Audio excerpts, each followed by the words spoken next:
পানির বাইরে যে ৫ খাবার আপনাকে হাইড্রেট রাখবে, পানিই সেরা। পানির কোনো বিকল্প হয় না। তৃষ্ণা মেটানোর জন্য পানির উপর কিছু নেই। শরীরের জন্য সবচেয়ে গুরুত্বপূর্ণ তরল পানি। হাইড্রেট থাকার মানে কি?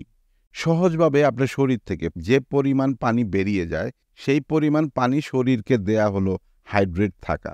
এর ফলে আপনার সমস্ত শরীরবৃত্তীয় কার্যক্রম সঠিকভাবে পরিচালিত হয়।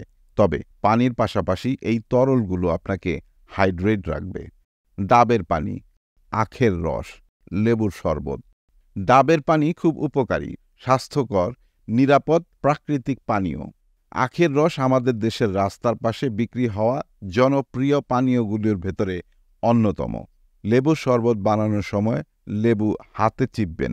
লেবুর রসালো ভেতরের অংশ বুড়ো আঙ্গুল দিয়ে চেপে দেবেন।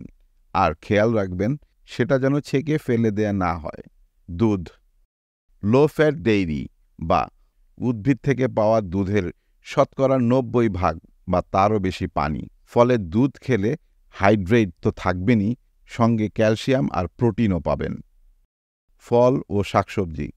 নিজের খাদ্য তালিকায় মৌসুমি ফল, বিভিন্ন রঙের টাটকা শাকসবজি রাখুন।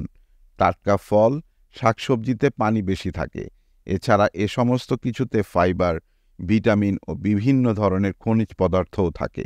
চলতি মৌসুমে তরমুজ, আম, জাম, লিচু, কাঁঠাল, টমেটো, বেগুন, পটল, আঙ্গুর, ঝিঙে, বিভিন্ন ধরনের শাক, ডাঁটা এগুলো ৮০-৯০% পানি।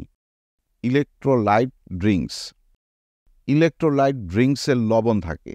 এই সোডিয়াম পানিকে যত দ্রুত সম্ভব শরীরের কোষে কোষে পৌঁছে দেয়। ফলে আপনি যদি দ্রুততম সময়ে হাইড্রেট হতে চান, হাতে তুলে নিতে পারেন ইলেক্ট্রোলাইট ড্রিঙ্কস। ২৫০ মিলিলিটার, ১ চা চামচের ১/৪ ভাগ পিঙ্ক সল্ট মিশিয়েও খেতে পারেন।